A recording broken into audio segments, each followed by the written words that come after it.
আসসালামু আলাইকুম ওয়া রাহমাতুল্লাহ। আচ্ছা, আমাদের মসজিদের হুজুরকে আমি কটা প্রশ্ন করছি। আচ্ছা, আমাদের ইমাম সাহেব আপনি বলুন তো, জুম্মার নামাজে আমরা না পড়লে গুনাহটা কি?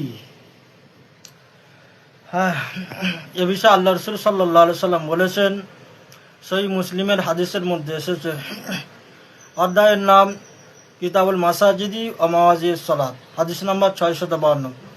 আল্লাহ রসুল সাল্লাহ সাল্লাম ওই সমস্ত লোকদের বিষয়ে বলেছেন যারা জুমার নামাজ পড়ে না। সে বিষয়ে আল্লাহ রসুল বলেছেন, লাকাদ হামামতু আন আমুরা রজুলান ইসাল্লি বিন নাস সুম্মা ওয়াহারিকা আলা রিজালিন ইয়াতাখাল্লাফুনা আলিল জুমাতি বুইতাহুম।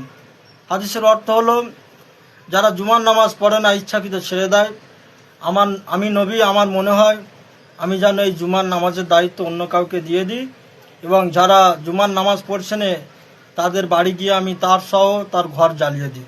অর্থাৎ আল্লাহ রসুল সাল্লাহ সাল্লাম বলেছেন, যারা জুমার নামাজ ছেড়ে দেয়, আল্লাহ রসুল দয়ালু মানুষ, তিনি নবী হয়ে বললেন যে আমার ইচ্ছা হয় আমি তাদের বাড়িকে আগুন দিয়ে জ্বালিয়ে তাকে পুড়িয়ে শেষ করে দিই। অর্থাৎ আল্লাহ রসুল সাল্লাহ সাল্লাম রেগে গিয়ে এই ধমক বাণী দিয়েছেন। আমরা প্রত্যেকে জানি, আমরা যদি কোনো জায়গায় লাইন দিই, মনে করে রেশন দোকানে, তো রেশনে লাইন দিলেও কিন্তু বেলা শেষে আমরা রেশন পেয়ে যাব।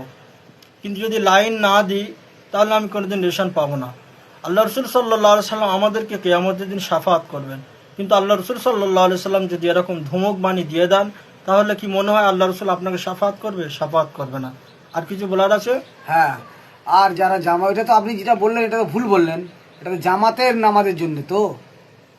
ও, আপনি বলতে চাচ্ছেন এই হাদিসটা যারা জামাত ছেড়ে দেয় তাদের জন্য, তাই তো? হ্যাঁ, হ্যাঁ, ঠিকই বলেছেন। এরকম হাদিস এসছে ওই সহিহ মুসলিমের কিতাবুল মাসাজিদ আমাজিদ সালাতের মধ্যে অন্য হাদিস এসেছে। আল্লাহ রাসূল সাল্লাল্লাহু আলাইহি ওয়াসাল্লাম বলেছেন, যারা জামাত ত্যাগকারী তাদের জন্য ওই একই ধমক, যে তাদের বাড়িঘরগুলোকে যেন আমি জ্বালিয়ে দিই। ওটা যেরকম স্বতন্ত্রভাবে এসেছে, এটা জুম্মার নামাজ না পড়লে তার জন্য ওই একই ধমক দিয়েছেন আল্লাহ রসুল। অর্থাৎ জামাত ত্যাগকারী যেরকম সাজা আল্লাহ রসুল সাল্লাল্লাহু আলাইহি ওয়াসাল্লাম বলেছেন, ঠিক তদ্রূপভাবে জুমার নামাজ যে ব্যক্তি ছেড়ে দেবে তার জন্য একই শাস্তির ঘোষণা করেছেন। আশা করি বুঝতে পেরেছেন।